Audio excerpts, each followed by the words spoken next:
কিভাবে বিভিন্ন টাইপের স্ট্রাকচার ফর্ম করবো, তাই না, ওয়েবসাইটে। তো এই স্ট্রাকচারটা একদম র টাইপের থাকে। এটার মধ্যে যদি একটু ডিজাইনিং করতে চাই তাহলে আমরা কি অ্যাড করবো? সিএসএস। এখন সিএসএস এর শুরুতেই আমরা অনেক কিছু অলরেডি দেখে ফেলছি। যেমন লাস্ট ক্লাসগুলোতে আমরা হচ্ছে ডিফারেন্ট অ্যাট্রিবিউট অ্যাড করতাম না, অ্যাট্রিবিউট সাথে অ্যাট্রিবিউটের ভ্যালু। এখন আমরা চাইলে প্রত্যেকটা ট্যাগের সাথে স্টাইল অ্যাট্রিবিউট অ্যাড করে স্টাইলের ভিতর সিএসএস অ্যাড করে দিতে পারি। যেমন আমরা দেখেছিলাম H1 স্টাইল দিয়ে যদি আমি দিই ফন্ট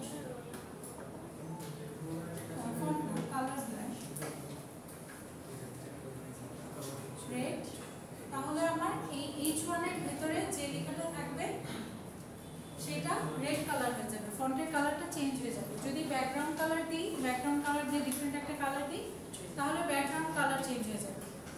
বাই ডিফল্ট এগুলোর জন্য কিছু ফিক্স ভ্যালু থাকে ব্ল্যাক অ্যান্ড হোয়াইটের, সো ওগুলো যদি চেঞ্জ করতে চাই তাহলে আমরা হচ্ছে স্টাইল অ্যাট্রিবিউট অ্যাড করতে পারি। সো এই জিনিসটাকে বলবো আমরা কি? Inline CSS.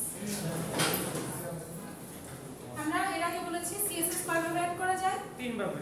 কি কি? Inline, internal, external. হ্যাঁ, ইনলাইন সিএসএস একটা হচ্ছে ইনলাইন, একটা হচ্ছে ইন্টারনাল, একটা হচ্ছে এক্সটার্নাল।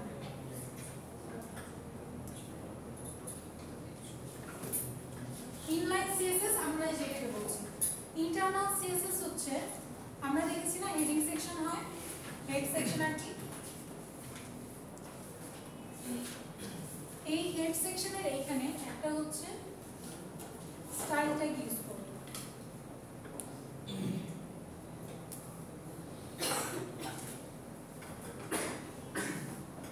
স্টাইল ট্যাগ ইউজ করে এইটার মাঝখানে আমি হচ্ছে আমার সিএসএস এর কোডগুলো লিখব। বেসিক্যালি ইন্টারনাল আর এক্সটার্নাল সিএসএস এর ভেতরে যে লেখাটা থাকে সেটা অলমোস্ট সেম থাকে, অলমোস্ট না মানে পুরোটাই সেম, জাস্ট আপনার ইন্টারনালে কি হয় এই স্টাইল ট্যাগের ভিতরে লিখতে হয়, আর এক্সটার্নালে কি হয় সিএসএস এর আলাদা একটা ফাইল থাকে .css ফাইল, সেই সিএসএস ফাইলটা এখানে হচ্ছে অ্যাড করে দিতে হয় এবং সেটা অ্যাড করতে হচ্ছে লিঙ্ক ট্যাগের মাধ্যমে। এখানে আপনার স্টাইল ট্যাগের ভিতরে যদি আমি কিছু লিখতে যাই,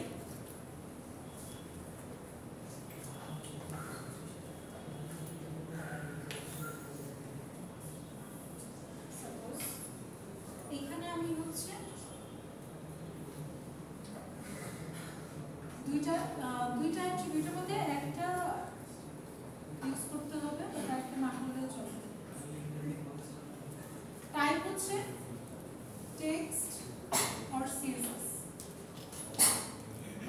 টেক্সট সিএসএস মানে সিএসএস টাইপের টাইপটা আপনি হচ্ছে মেনশন করে দিচ্ছেন। আরেকটা হচ্ছে মিডিয়া, মিডিয়ার মধ্যে এটা অল থাকে, মানে আপনি চাইলে কোন টাইপের মিডিয়া থাকে, যেমন ধরেন ফোন, এই মিডিয়াগুলো আপনি চাইলে সেট করে দিতে পারেন। সো আমি চাচ্ছি সব মিডিয়াতে এটা কাজ করবে, তাহলে সব মিডিয়ার জন্য আমি দিব। এটার মাঝখানে হচ্ছে আপনি এখানে স্টাইল রুলসগুলো দিবেন, সহজ আছে স্টাইল। এটা হচ্ছে আপনার ইন্টারনাল সিএসএস। আর এটার মাঝখানে আপনি ধরেন কি কি দিতে পারেন, এটার মাঝখানে ডিফারেন্ট, ওই যে লাস্ট টাইম আমরা বলেছিলাম মনে আছে না যে বিভিন্ন ট্যাগের জন্য চাইলে আপনি স্পেসিফিক করে দিতে পারেন। এখন আমি চাচ্ছি প্যারাগ্রাফ ট্যাগের জন্য স্পেসিফাই করে দিতে যে কি কি স্টাইলিং হবে।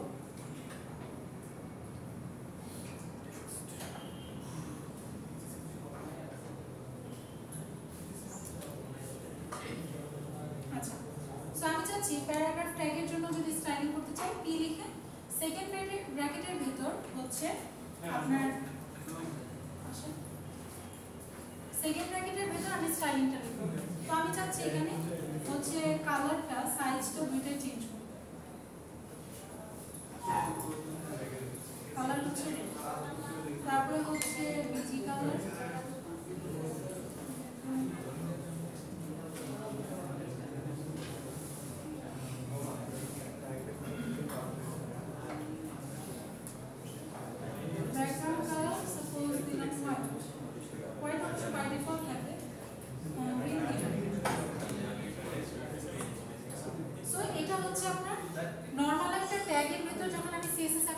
তখন হচ্ছে জাস্ট ট্যাগের নামটা লিখে সিএসএস গুলো লিখবেন। এখন এটা দিলে কি হবে, আপনার অ্যাকচুয়াল এইচটিএমএল ফাইলে আপনি যত জায়গায় পি ট্যাগ ইউজ করবেন সবগুলা জায়গায় ফন্টের কালার হয়ে যাবে রেড, ব্যাকগ্রাউন্ড কালার হয়ে যাবে গ্রিন। ঠিক আছে, যেখানে যেখানে পি ট্যাগ সেখানে যদি আপনি 10 বার দেন 10টা পি ট্যাগ 10 জায়গায় ইউজ করেন, সেই পি ট্যাগের মধ্যে যতটুকু লেখা থাকবে সেই লেখাটুকুর উপর এই সিএসএস রুলগুলো অ্যাপ্লাই হবে। আবার আপনি যদি এইখানে সাপোজ লিখলেন ইন্টারনালে লেখার পর আবার ইনলাইনে গিয়ে যদি ডিফারেন্ট একটা লিখেন তাহলে কোনটা অ্যাপ্লাই হবে বলেন তো? ইনলাইনটা। নিয়ারেস্ট যে স্টাইল বা সিএসএস রুলসগুলো থাকে, নিয়ারেস্ট রুলসগুলো হচ্ছে আপনার কন্টেন্টের উপর অ্যাপ্লাই হবে। মনে থাকবে কথাটা, যে আপনি ধরেন এখানে দিলেন কালার রেড, ব্যাকগ্রাউন্ড কালার দিলেন গ্রিন, বাট আপনি এইচটিএমএল বডির ভেতরে পি ট্যাগের ভেতরে সাপোজ আপনি আলাদা করে ওই যে ইনলাইন সিএসএস আমরা দেখলাম না, ইনলাইন সিএসএস এর মধ্যে আমি সাপোজ দিচ্ছি যে ফন্ট কালার হয়ে যাবে গ্রিন আর ব্যাকগ্রাউন্ড কালার হয়ে যাবে রেড, সেই ক্ষেত্রে কোনটা অ্যাপ্লাই হবে? সেই ক্ষেত্রে কিন্তু আমরা ব্যাকগ্রাউন্ড কালার মানে ইনলাইনে যেটা অ্যাপ্লাই করেছি সেটা হবে আপনার লেখার উপর।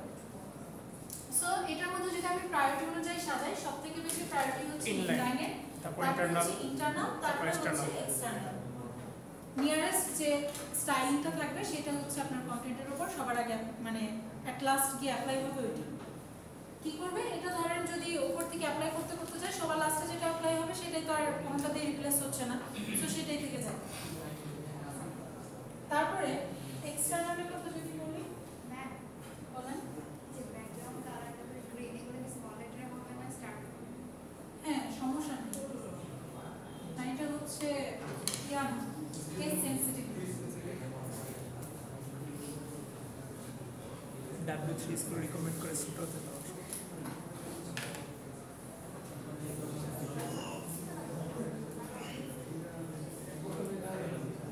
এটা হচ্ছে এক্সটার্নাল। এক্সটার্নালের মধ্যে আমি হচ্ছে লিংক ট্যাগ ইউজ করব। লিংক ইউজ করব কিসের? টাইপ হবে সিএসএস।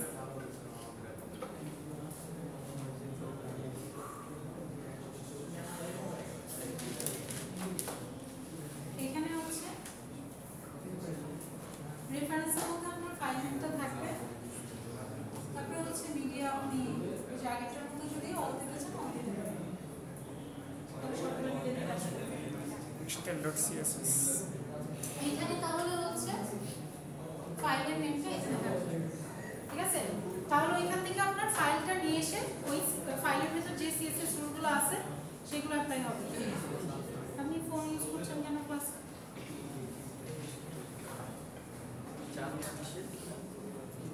এইটার মধ্যে এখন আমি যদি এইখানে বলি সাপোজ abc.css এন্ড এখানে হচ্ছে abc.css ফাইল,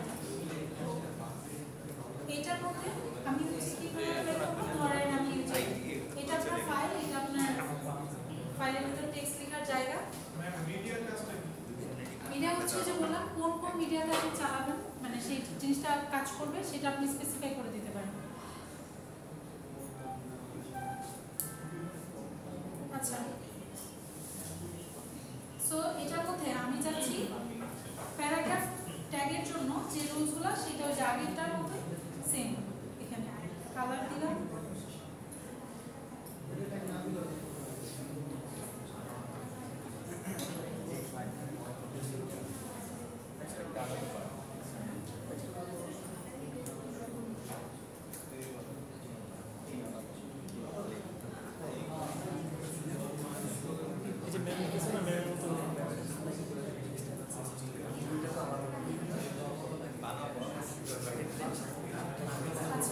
আচ্ছা ম্যাম, পরীক্ষায় কি এক্সটার্নাল সিএসএস নিয়ে কোশ্চেন আসতে পারে বা আমরা কি এভাবে বক্স করে মানে বোঝাবো যে এক্সটার্নাল সিএসএস এরকম কিছু আছে? হ্যাঁ এরকম থাকতে পারে, এরকম ভাবে লিখবো। আপনি বলেন এইভাবে লিখবেন বলতে আপনি ফার্স্টে এইচটিএমএল এর কোডটাও লিখতে পারেন, ফার্স্টে সিএসএস এর কোডটাও লিখতে পারেন। আপনি উপরে জাস্ট লিখে দিবেন abc.css লিখে রুলসগুলো লিখবেন, পরে গিয়ে আবার যদি এইচটিএমএল এর ফাইলের নেম আপনার যদি দেওয়া থাকে তাহলে দিবেন, না দেওয়া থাকলে ইচ্ছা মতো নেবেন। বুঝলেন? যদি আমি মেনশন করে যাই যে এক্সটার্নাল সিএসএস এর মধ্যে অ্যাপ্লাই করতে হবে, তাহলে সেই ক্ষেত্রে আপনার দেখা দিতে হবে যে এটা সিএসএস ফাইলের আন্ডারে। এখন ফাইলের নাম যদি আমি বলে দেই তাহলে তো এটা ইউজ করবেন, আর যদি না বলে দিই আপনার ইচ্ছা মতো করবেন। বক্স দিয়ে ভাবে আরেকটা পেজে করব। বক্স দিয়ে করতে হবে না, জাস্ট উপরে আলাদাটা ডট ডট সিএসএস ফাইলের নিচে আন্ডারলাইন ক্লিক করে দেন লিখে দিলেই হয়ে যাবে। জাস্ট আমি যাতে বুঝলেই হয় যে এটা আপনি আলাদা ফাইলের মধ্যে মানে এটা বোঝাচ্ছে। বক্স দিতে হবে ম্যান্ডেটরি। এখন আসি রুলস অ্যাপ্লাই করব কিভাবে।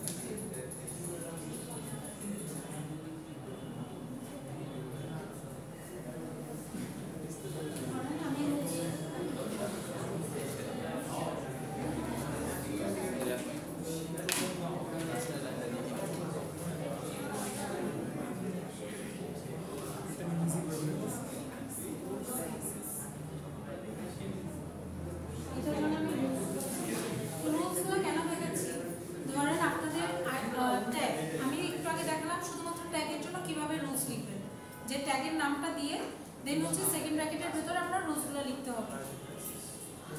কিন্তু যদি আপনি চান যে ধরেন আপনি যে ট্যাগটা লিখবেন সেই সবগুলো ট্যাগের কন্টেন্টের উপর অ্যাপ্লাই করতে সিএসএস, তো আমি চাচ্ছি না যে সবগুলো ট্যাগের ভিতর করব। তো এর আগের ক্লাসে আমরা দেখেছি না যে এইচটিএমএল ফাইলের ভিতরে আইডি, নেম, তারপর হচ্ছে ক্লাস এগুলো অ্যাড করা যায়। সো এই জিনিসগুলো আমরা এখানে যদি দিই, সাপোজ বডি লিখছি HTML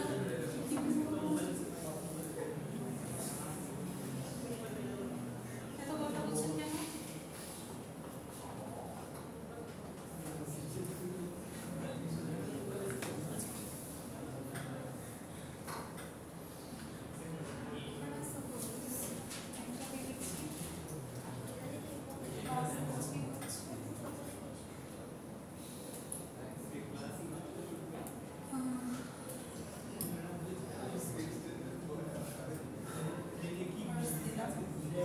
এটার ভিতরে আমি কিছু লিখছি। This is first paragraph.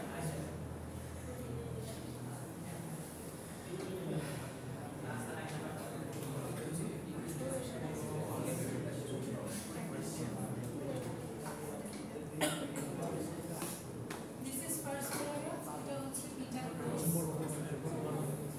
আরেকটা কি দিলাম? সুবিধা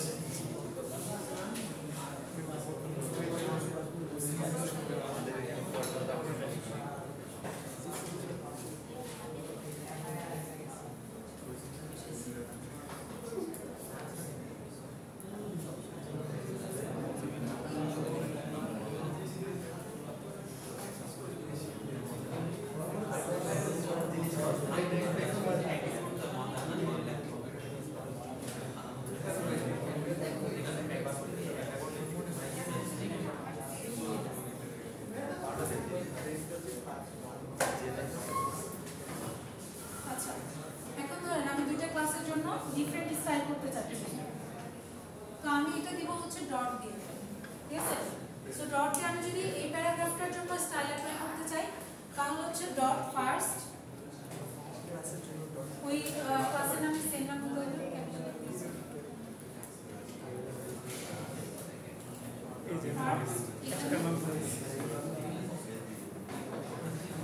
এইটার ভেতর হচ্ছে আপনার ধরেন আমি ফন্টের কালার চেঞ্জ করে দিচ্ছি।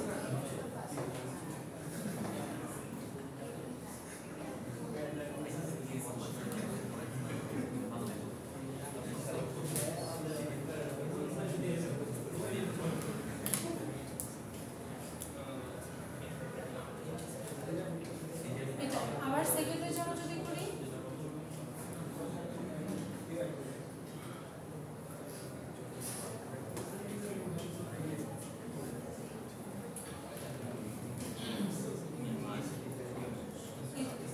এটা হচ্ছে আপনার ক্লাসের জন্য ডট দিয়ে ক্লাসের নেমটা লিখলে তারপর রুলসগুলো লিখতে হবে। তারপরে যদি আমরা দেখেছি হচ্ছে আইডিও দেওয়া যায়, ঠিক আছে? সো আমি দিলাম সাপোজ আইডি, আইডি যদি ফর্ম ইউজ করি তাহলে এই আইডির জন্য আমি রুলসটা লিখে দেব হ্যাশ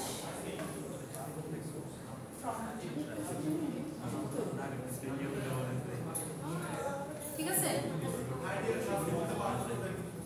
ক্লাসের নাম আপনি একাধিকবার ইউজ করতে পারবেন। আইডির নাম একটা আইডি লিখে দাও। আচ্ছা ক্লাস কত বুঝি নাকি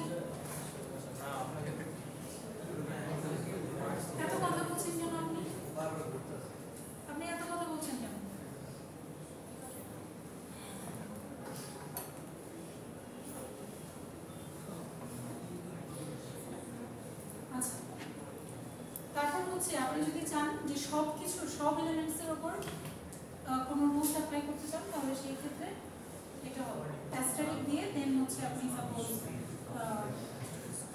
ব্যাকগ্রাউন্ড কালার দিতে চাইলেন পুরো বডি দিলেও অ্যাকচুয়ালি এই জিনিসটা হবে।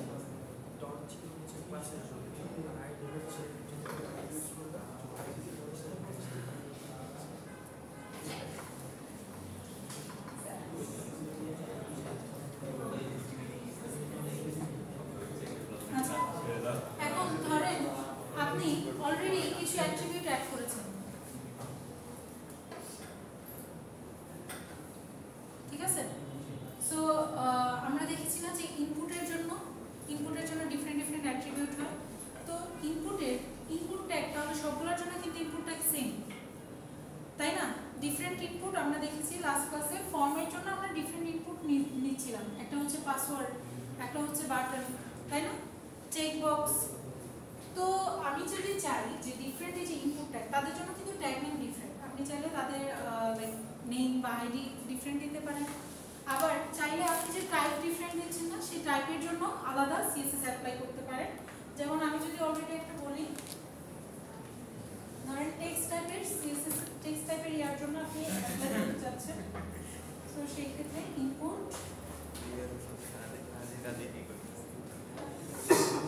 হচ্ছে আপনি ধরেন টেক্সট টাইপের যে ইনপুট বক্স আপনি দিবেন সেটার জন্য সাপোজ আপনি বর্ডার চেঞ্জ করতে চাচ্ছেন, বর্ডার দিয়ে বর্ডারের ধরেন উইডথ চেঞ্জ করতে চাচ্ছেন, তো সেই ক্ষেত্রে ধরেন 10 পিক্সেল একটু মোটা করে দেবেন, পিএক্স দিয়ে পিক্সেল।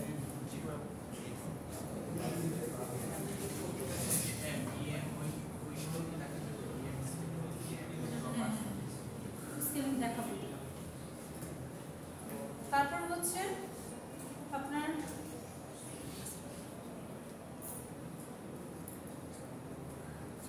ধরেন আপনি লাইক একটা ট্যাগের ভিতরে আমরা দেখেছি না নেস্টেড ট্যাগ, নেস্টেড ট্যাগের মধ্যে একটা ট্যাগের ভিতরে আরেকটা ট্যাগ লিখতে হবে, তাই না?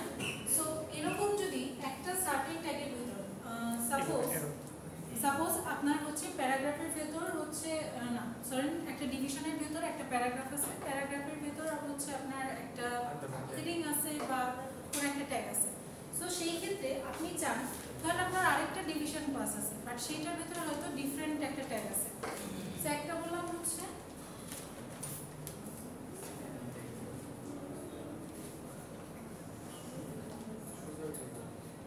ধরেন ডিভের ভেতর প্যারাগ্রাফ আছে, তার ভেতর কি আছে বা এই ফর্ম আছে হতে পারে।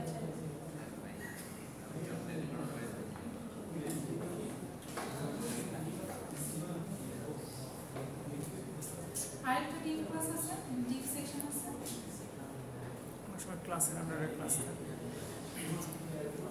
সাপোজ এটা বলতে H1 সেকশন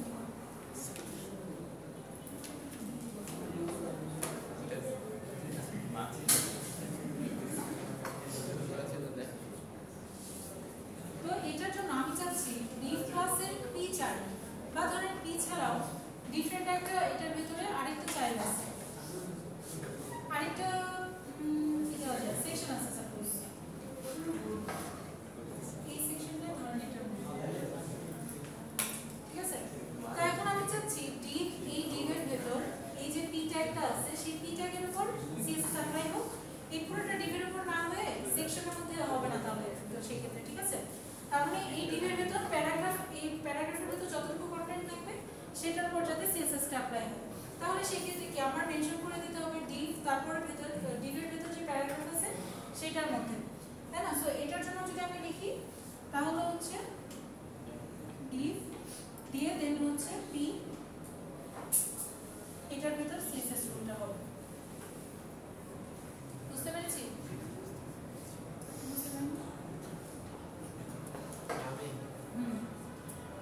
বুঝেননি?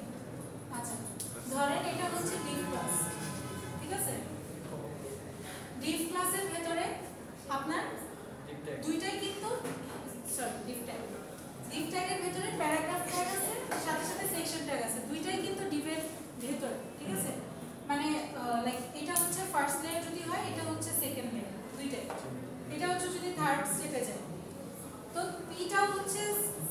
আলাদা, সেকশনটা হচ্ছে সেকেন্ড লেভেলে যদি বলি। তাহলে সেই ক্ষেত্রে দেখেন আমি আইডি ক্লাস কিছু কিন্তু অ্যাড করিনি। ক্লাস যদি হতো ডিফারেন্ট একটা ক্লাস দিলে তো সেটার উপর অ্যাপ্লাই করতে। তো আমি চাচ্ছি যে ক্লাস কিছু ইউজ করবো না, আমি এইটা মেনশন করে দেবো যে এই ট্যাগের ভেতরে যে পি ট্যাগ আছে সেটার ভেতর যাতে অ্যাপ্লাই হয়, ঠিক আছে। কিন্তু সেই ক্ষেত্রে কিন্তু সেকশনের জন্য কি পি ট্যাগের জন্য আপনার আলাদা একটা জায়গা ক্রিয়েট হবে, সেকশনের জন্য আলাদা একটা জায়গা ক্রিয়েট হবে। তাহলে আমি চাচ্ছি এই ডিভের ভেতর, আবার এই পুরোটা একটা ডিভের ভেতর, বুঝেছে? তো এই ডিভের ভেতর এই যে প্যারাগ্রাফ, এই প্যারাগ্রাফের উপর আমি চাচ্ছি স্টাইলিং ট্যাগও এই সেকশনের ভেতর আমি চাচ্ছি হবে না। তাহলে সেটা আমি without mentioning the class or ID আমি কিভাবে করবো? আমি যদি ট্যাগ দিয়ে বুঝাইতে চাই যে ডিভের ভেতর যে প্যারাগ্রাফ আছে ওইটার ভেতর হোক, তো সেই ক্ষেত্রে আমি কি করবো? এই ডিভ লিখে তারপরে অ্যাঙ্গেল ব্র্যাকেট দিয়ে পি যদি লিখি তাহলে ডিভ ট্যাগের ভেতরে যে প্যারাগ্রাফ ট্যাগটা আছে সেটার উপর অ্যাপ্লাই হবে। আমি যদি আরো হাইলাইট করতে চাই বেস ফর ট্যাগকে, হ্যাঁ তাহলে এই যে আরেকটা দিয়ে এইচ দিব।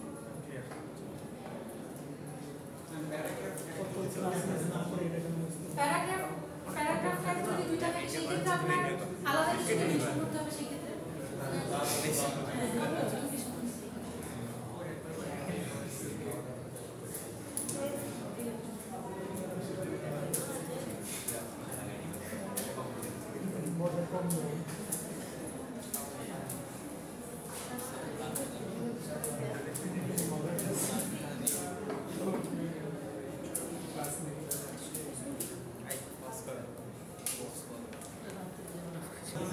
আচ্ছা দেখেন আমরা এতদিন HTML লিখেছি, তো কি বলে আপনাদের আগে কোন ল্যাঙ্গুয়েজ শিখেছেন জানো? সি শিখেছেন, সি প্লাস প্লাস শিখেছেন কি?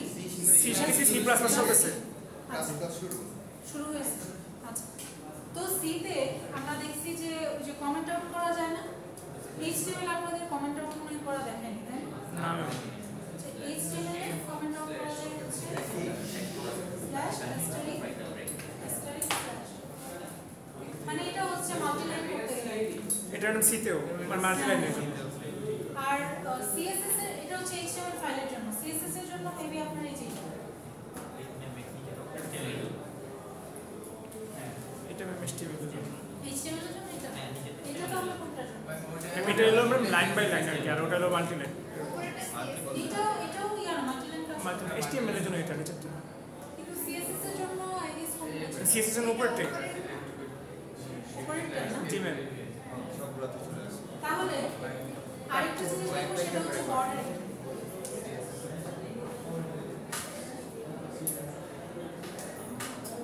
কোনো একটা প্যারাগ্রাফের মধ্যে যদি আমরা বর্ডারিং করতে চাই, উপরটা দিয়ে তো আমি HTML ও করি। সাপোজ প্যারাগ্রাফের মধ্যে বর্ডারিং করতে চাচ্ছি, এটার মধ্যে বর্ডারের অনেকগুলো প্রপার্টিজ আছে। একটা হচ্ছে বর্ডার স্টাইল,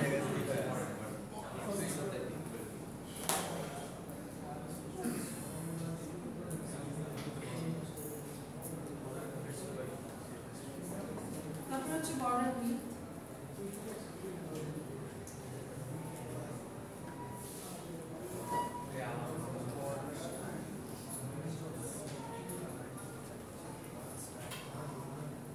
হচ্ছে বর্ডার কালার,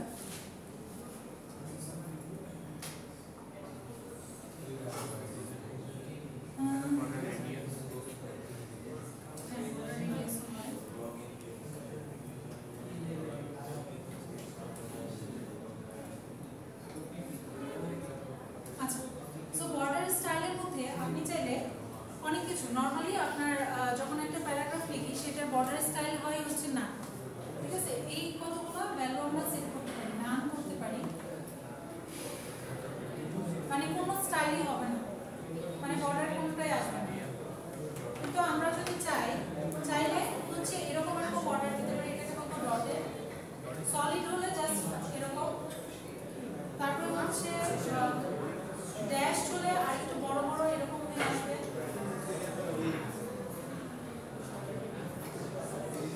কিন্তু আপাতত এই চারটে দিতেই হবে, নাম হতে পারে অথবা ডটেড হতে পারে, ড্যাশ হতে পারে, সলিড হতে পারে। সলিডে নর্মালি আমরা হচ্ছে ইউজ করি, বাট বাচ্চাদের বইয়ের ক্ষেত্রে আরো ডিফারেন্ট কিছু লেখা যায়, মানে সেট করা যায়। আচ্ছা তারপরে উইডথের মধ্যে আপনি চাইলে কত পিক্সেল উইডথ দিতে চাচ্ছেন সেটাও দিতে পারেন, যেমন আমি চাচ্ছি পিক্সেল সাপোজ 20 পিক্সেল 20 পিক্সেল আমি একটু মোটা করতে চাচ্ছি, অনেক বেশি মোটা হবে। বর্ডার কালার সাপোজ আমি দিতে চাচ্ছি ব্লু আর হচ্ছে বর্ডার রেডিয়াস আপনি কতটুকু দিবেন আর কি। ধরেন বর্ডারের এই যে কর্নারগুলো আছে না, হ্যাঁ। কর্নারটা সাপোজ এরকম শার্প আছে, আপনি চাচ্ছেন এটাতে এরকম করে দিতে। আমরা এটা এই বর্ডার রেডিয়াসটা হচ্ছে বাটনের ম্যাক্সিমাম ক্ষেত্রে ইউজ করি, কারণ বাটনটা আমরা এরকম না দেখে হচ্ছে এরকম স্টাইলে দেখি। সেই ক্ষেত্রে রেডিয়াসটা যদি একটু ইয়া করে দিই, সাপোজ 2.3 পিক্সেল, তাহলে খুব বেশি একটা হবে না, ঠিক আছে?